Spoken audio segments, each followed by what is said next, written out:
السلام عليكم ورحمة الله وبركاته.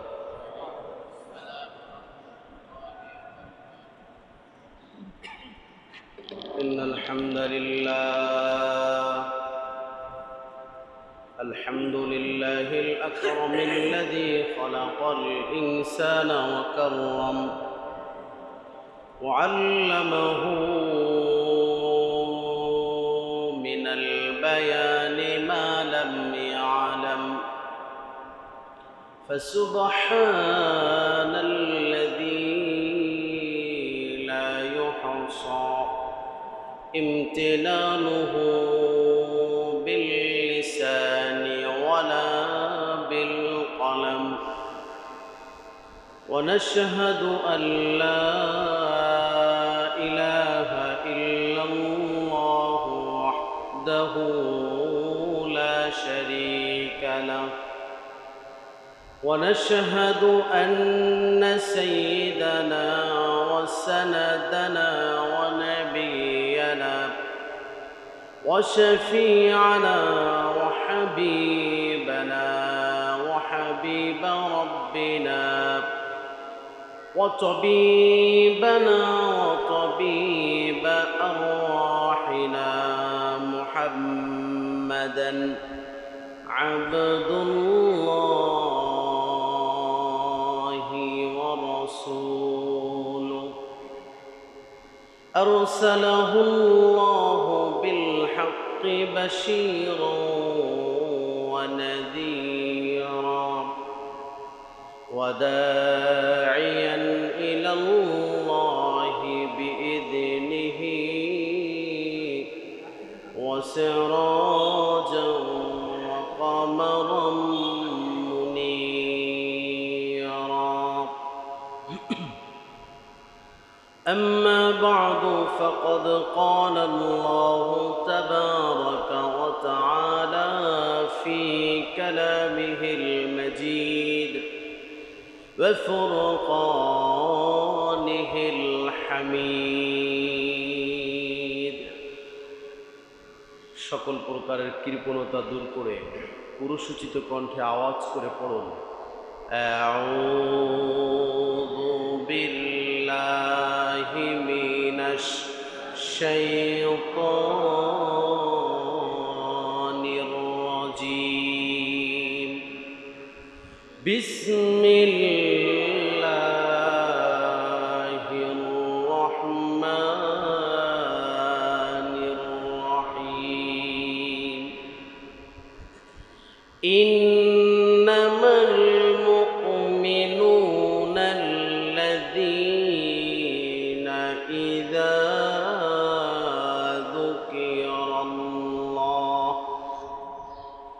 ইযা ذكر الله وجلت قلوبهم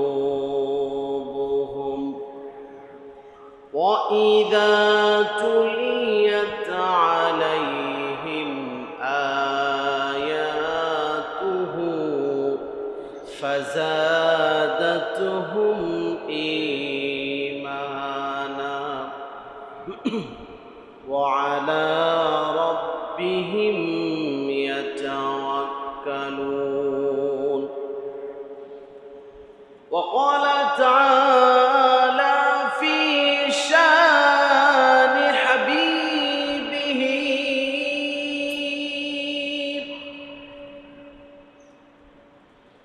إن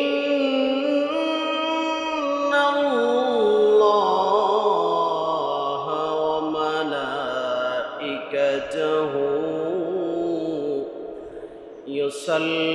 يصلون على النبي يا أيها الذين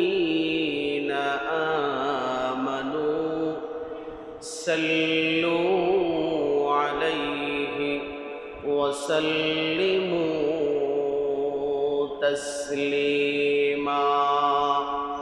اللهم صل على محمد وعلى آل محمد كما صليت على إبراهيم وعلى آل إبراهيم إنك حميد مجيد اللهم بارك على محمد وعلى آل محمد كما باركت على إبراهيم وعلى آل إبراهيم إنك حميد مجيد بلغ العلا بكماله كشف الدجى بجماله حسنت جميع خصاله صلوا عليه وآله بلغ العلا بكماله كشف الدجى بجماله حسنت جميع خصاله صلوا عليه وآله صلوا عليه وآله لا إله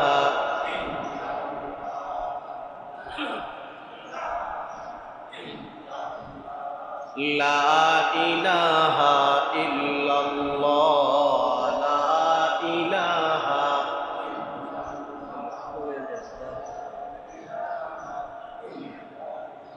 গরিবের জিকির ইল্লাল্লাহ ধনীদের জিকির ইল্লাল্লাহ লা ইলাহা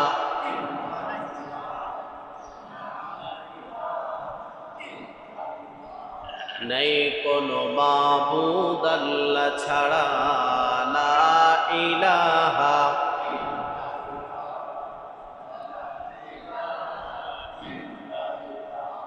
লা ইলাহা ইল্লাল্লাহু মুহাম্মাদুর রাসূলুল্লাহ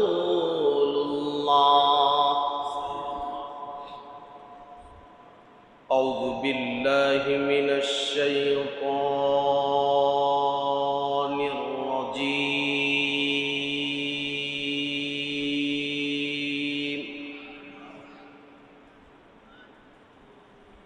বিসমিল্লাহির রহমানির রহিম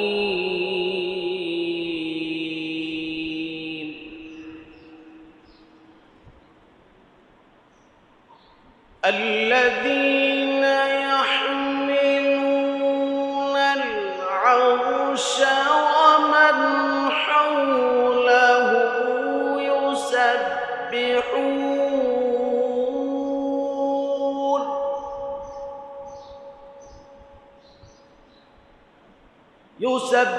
يسبحون بحمد ربهم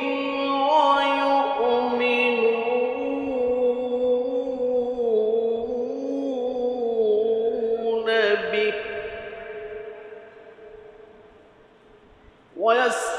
ويستغفرون للذين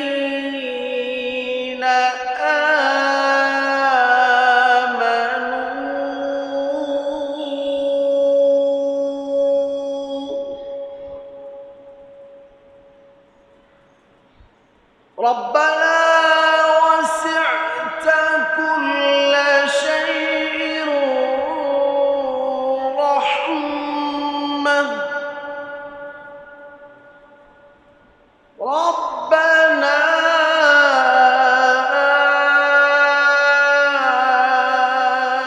وسعت كل شيء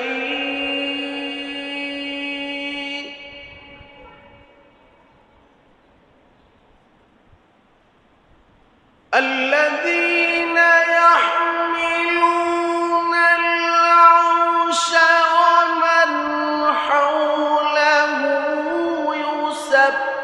يسبحون بحمد ربهم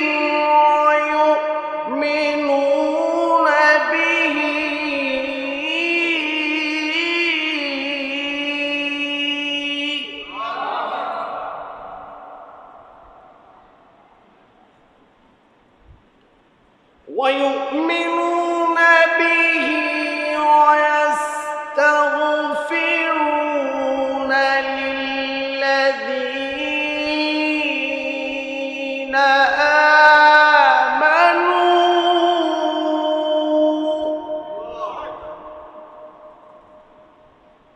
ربنا وسعت كل شيء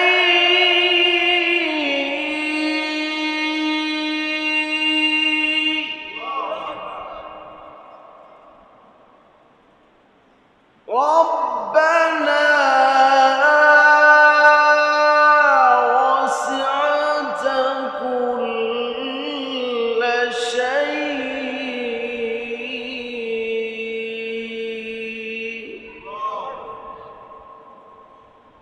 صدق الله العظيم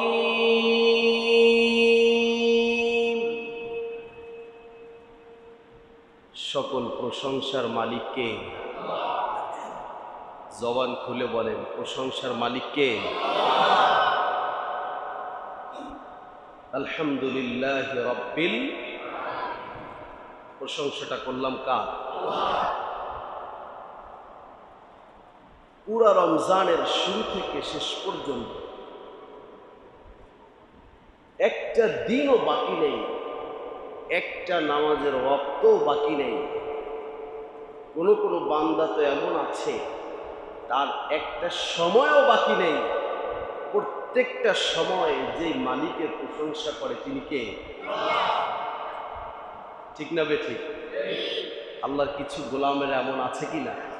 প্রত্যেকটা সময় সে চায় যে আমাকে যিনি বানিয়েছেন, আমার হায়াতের মালিক যিনি, আমার মৌতের মালিক যিনি, আমার রিজিকের মালিক যিনি, তার সামনে আমার প্রত্যেকটা সময় প্রত্যেকটা ক্ষণ যেন তার ইবাদতে হয়। ঠিক কিনা বলেন? এই রমজান তো চলে যায়, মুমিন তো রমজান পেয়ে আল্লাহর থেকে সব কিছু চেয়ে নিল, কিন্তু যারা গুনাহগার তারা কি করল? অথচ আল্লাহ পাক বলেছিলেন এই রমজান আমি দিয়েছি, রমজান মাসটা আমি শুধু মুমিনকে দেই নাই, শুধু নামাজিদেরকে দেই নাই, শুধু রোজাদারদের জন্য নয়, এই রমজান আমি দিয়েছি যারাই ইসলামের মালা গলায় পরিধান করেছে তাদের সকলের জন্য। ঠিক কিনা বলেন? যারা এটা বুঝেছে, আমল করেছে, গনিমত লুফে নিয়েছে, আল্লাহ পাক তাদের জীবনকে ধন্য করে দিবেন। বলেন ইনশাআল্লাহ। আর যারা কপাল পোড়া, যারা বুঝতে পারে নাই, যারা নিতে পারে নাই, রমজানের কদর যারা বুঝে নাই, আমার মতো এরা হচ্ছে কপাল পোড়া। এরা কি কপাল পোড়া? আল্লাহ আমাদের সকলের কপালকে খুলে দাও, পড়েন আমিন। আচ্ছা বলেন তো, কামার চিনেন?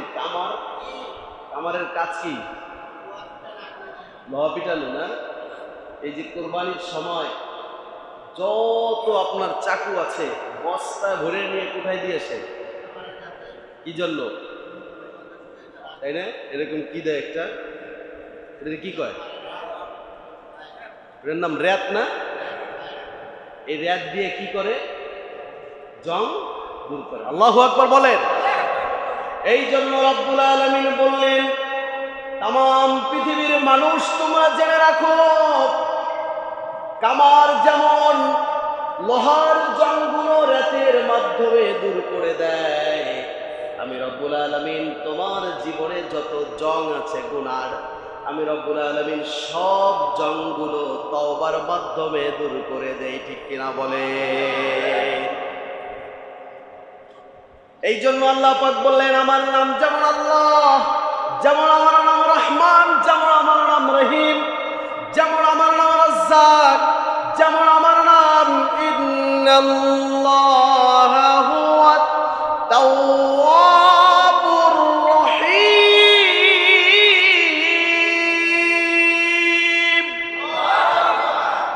আল্লাহ বললেন আমার একটি নাম হচ্ছে তাওয়াব, একটি নাম হচ্ছে তাওয়াব।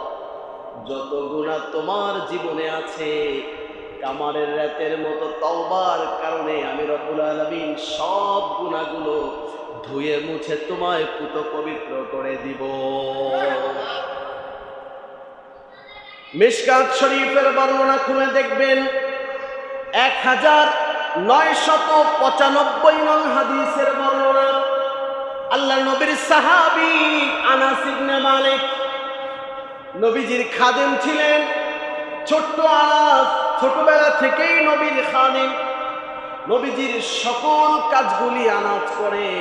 ওই আনাস বর্ণনা করেছেন আল্লাহর নবী বলেন ইদা কানা লাইলাতুল কদর, রমজান মাসে যখন লাইলাতুল কদরের সময়টা চলে আসে, লাইলাতুল কদরের রাতটা যখন চলে আসে, আল্লাহর নবীর সাহাবী আনাস বলেন ঠিক এমন সময় নাযালা জিবরিল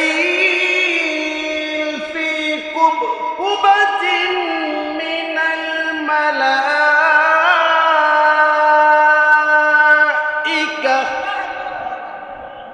আল্লাহর নবীর সাহাবী আনাস বলেন ঠিক এই রাত্রের মধ্যে, রাতটা যখন শুরু হয়ে যায়, জিবরিল আমিন ফেরেশতাদের একটা দল নিয়ে আসমান থেকে জমিনে চলে আসে।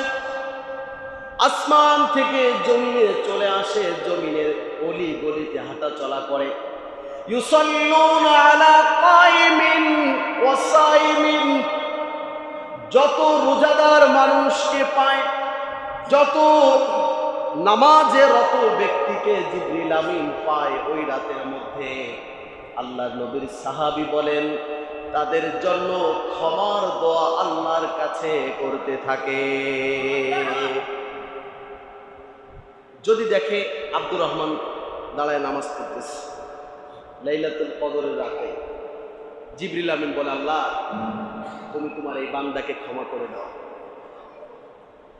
সূরাতুল মুমিন 7 নম্বর আয়াত আল্লাহ পাক বলছেন আল্লাযীনা ইয়াহমিলুনাল আরশা ওয়া মান হাওলাহু,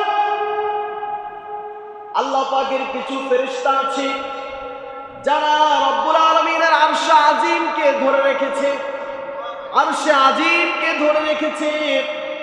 তাদের ডিউটি হচ্ছে আজীবন কিয়ামত পর্যন্ত আরশকে এভাবে ধরে রাখা। আর ওখানে দাঁড়িয়ে দাঁড়িয়ে তারা কি করে ওয়াস্তাগফিরুনা লিল্লাযীনা আমানু,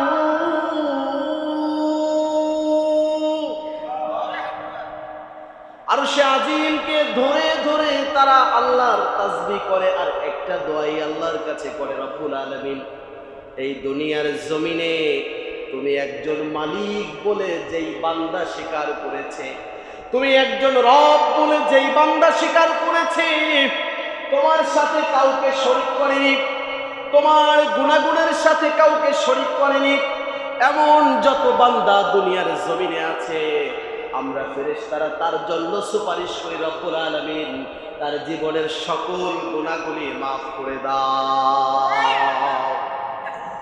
ফেরেশতারা দোয়া করে। আল্লাহ নবীর সাহাবী আনাস বলেন জিবরিল আমিন একদল ফেরেশতা নিয়ে নেমে যায় আসমান থেকে জমিনে।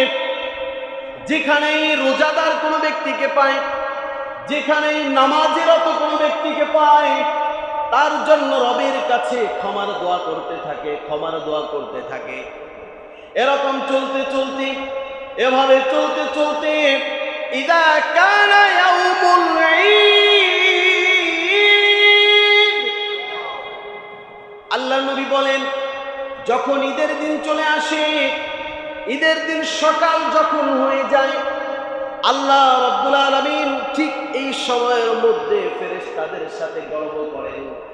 আল্লাহ পাক ফেরেশতাদেরকে বলেন সূরাতুল বাকারা খুলে দেখবেন 30 নং আয়াতের মধ্যে আল্লাহ রাব্বুল আলামিন ফেরেশতাদেরকে বলেছিলেন, وَإِذْ قَالَ رَبُّكَ لِلْمَلَائِكَةِ إِنِّي جَاعِلٌ আল্লাহ বলেছিলেন, ফেরেশতারা আমি দুনিয়ার জমিনের মধ্যে আমার খলিফা নিযুক্ত করতে চাই, আমি দুনিয়ায় আমার খলিফা পাঠাতে চাই। ফেরেশতারা তখন আল্লাহ পাককে বলেছিল, না না রব্বুল আলামিন, দরকার নেই। তুমি যদি মানব জাতিকে আবার দুনিয়ার জমিনে সৃষ্টি করো, তাহলে মানব জাতি আবার দুনিয়ার মধ্যে ফিতনা করবে, ফাসাদ করবে। আল্লাহ, আমরা ফেরেশতারা তোমার ইবাদত করি, তোমার জন্য কেউ রুকুতে পড়ে আছি, তোমার জন্য কেউ সিজদায় পড়ে আছি, আজীবন তোমার তাসবিহ তাহলিল করে যাই। রব্বুল আলামিন, মানুষ বানানোর দরকার নেই। আল্লাহ পাক তখন বলেছিলেন, ফেরেশতা শুনে রাখো, তোমরা যেটা বুঝো, তোমরা যেটা না জানো, তোমরা যেটা জানো, আমি রব্বুল আলামিন তার থেকে 1000 গুণ বেশি জানি। ঠিক কিনা বলে? আল্লাহ পাক ঠিক এই ঈদের দিন সকাল যখন হয়, ফেরেশতাদেরকে বলেন, তোমরা বলেছিলে মানুষ বানানোর দরকার নাই, মানব জাতি সৃষ্টির দরকার নাই। দেখো এখন তোমাদের কথা মেনে আমি মানুষ বানিয়েছিলাম। ও ফেরেশতারা, একটা মাস পর্যন্ত, সেই 1 তারিখ থেকে নিয়ে পুরো একটা মাস পর্যন্ত আমার বান্দারা আমার জন্য রোজা রেখেছে, আমার জন্য কিয়ামুল লাইল করেছে, আমার জন্য কোরআন তেলাওয়াত করেছে, সব আমালগুলি করলো। ফেরেশতারা, তোমরা এখন বলে দাও আমি আমার বান্দাদেরকে কি পুরস্কার দিতে পারি। ফেরেশতাদেরকে আল্লাহ বলবে, তোমরাই নিষেধ করেছো মানুষ বানানোর দরকার নেই, এখন আমি বানালাম, তৈরি করলাম, এখন তারা আমার এত ইবাদত করছে, এখন তোমরাই বলো এই বান্দাদের আমি কি পুরস্কার দিই। আল্লাহ নবীর সাহাবী আনস বলেন, নবীজি বলেছেন, ফেরেশতারা তখন রব্বুল আলামিনকে বলবে, আল্লাহ, একজন আমাদের দেশে কৃষক আছে না, কৃষক যখন জমিনে কি করে, কাজ করে, তো মালিকের দায়িত্ব হলো কাজের পাওনাটা কি করে দেওয়া, পূর্ণ করে, কাজের পাওনাটা পূর্ণ করে।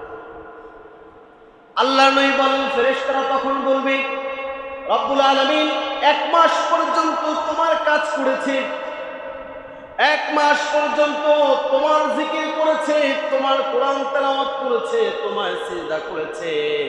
রব্বুল আলামিন এই সকল কাবলাগুলোর পাওনা তুমি যেমন মনে চায় তেমনি পূরণ করে দাও।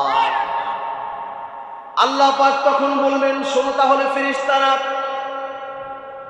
যত বান্দা আমার জন্য সিয়াম সাধনা করেছে, যত বান্দা আমার জন্য রাত জেগে জেগে নামাজ পড়েছে, যত বান্দা আমার জন্য কোরআন তেলাওয়াত করেছে, আমি রব্বুল আলামিন আমার বান্দাদের জীবনের সব গুনাহগুলি ক্ষমা করে দিলাম।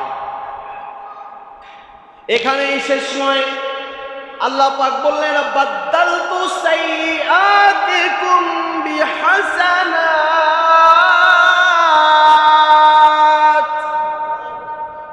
এ সকল বান্দাদের জীবনে যদি কোনো ধরনের গুনাহ থেকে থাকে, আমি রব্বুল আলামিন সেই গুনাহগুলোকে নেকির মাধ্যমে পরিবর্তন করে দিলাম। কথাগুলোকে আমি বানিয়ে বলছি, মিশকাতের বর্ণনা খুলে দেখবেন, সহিহ হাদিস। তো একজন রোজাদারের পুরস্কার আল্লাহ পাক বললেন, জীবনের সব গুনাহ মাফ, এবং যদি কোনো বদ আমল যদি আমলনামায় থেকে থাকে, আল্লাহ পাক বলেছেন সেটাও আমি নেকি দিয়ে পরিবর্তন করে দিব। এখন যদি এর বিপরীত হয় তাহলে কি হবে?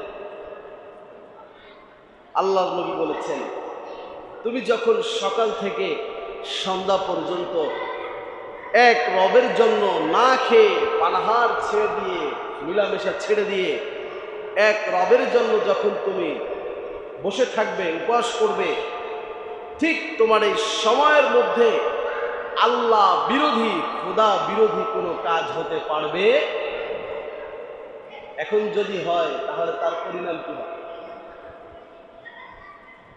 আল্লাহর নবীর সাহাবী আবু হুরায়রা রাদিয়াল্লাহু তাআলা আনহু বলেন, বুখারীর বর্ণনা 1782 নং হাদিসের বর্ণনা, আন নবী হুরায়রা রাদিয়াল্লাহু তাআলা আনহু, আবু হুরায়রা বলেন, ক্বালা নবী সাল্লাল্লাহু আলাইহি ওয়াসাল্লাম, বন্ধুরা আমার, সাথীরা আমার, নবীজি বলেছেন, শোনো, তোমাদের মধ্য থেকে মান লাম ইয়াদা, তোমাদের মধ্য থেকে যেই ব্যক্তি ছাড়বে না আল কওলা যুর, মিথ্যা কথা বলা, গীবত করা, ওয়াল কওলু বিহি, কথায় কথায় মিথ্যা বলা।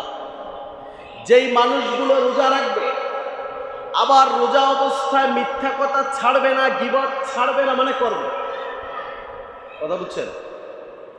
গীবতও করবে, রোজাও রাখবে, মিথ্যাও বলবে, রোজাও।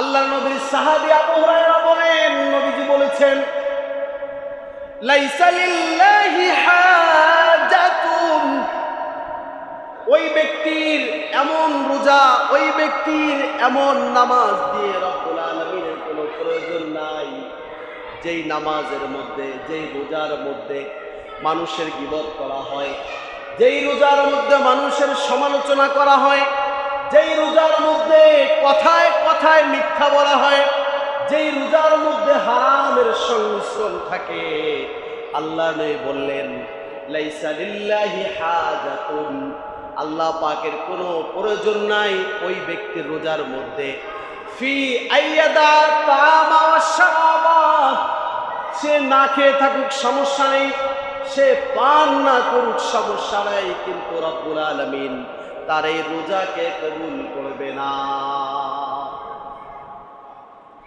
তাহলে আমরা পুরাটা রমজান আল্লাহর জন্য রোজা রাখলাম, কিন্তু রমজানের আগেও আমার যেমন অভ্যাস ছিল, সুদের সাথে আমি জড়িত, মিথ্যার সাথে আমি জড়িত, গীবতের সাথে আমি জড়িত, সমালোচনার সাথে আমি জড়িত, ঠিক রমজান এসে আমার জীবনে কোনো পরিবর্তন আনেনি, আমাকে কোনো পরিবর্তন রমজান শিখায়নি। আল্লাহ বলছেন, তোমার এমন রোজা আল্লাহর কোনো প্রয়োজনে আসবে,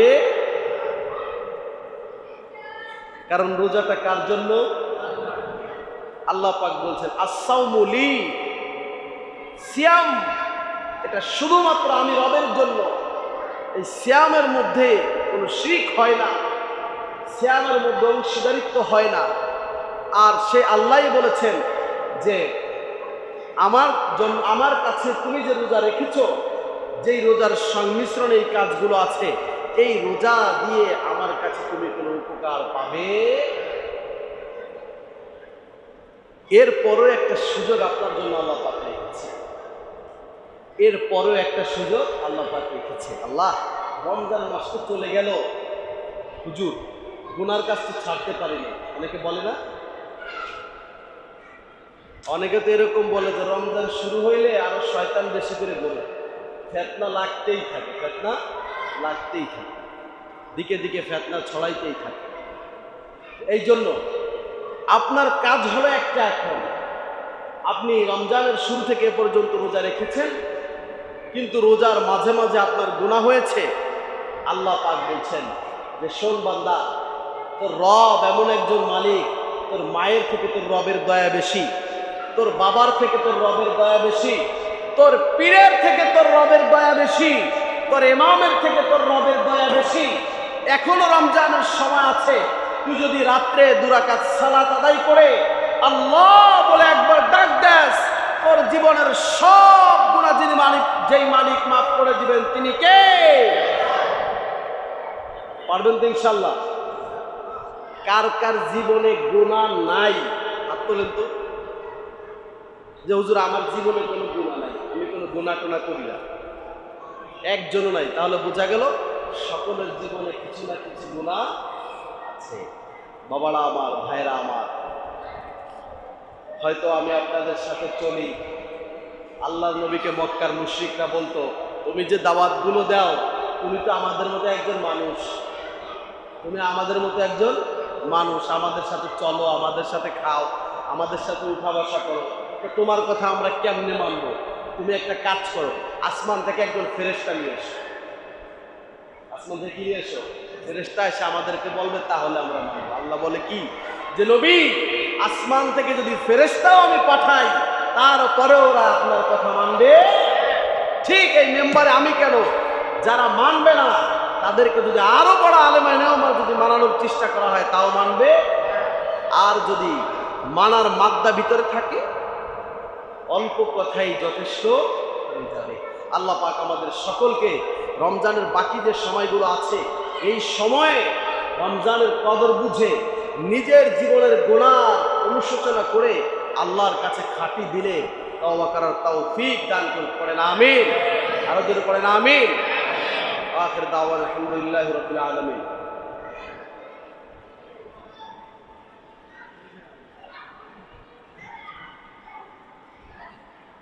আমাদের অত্র এলাকার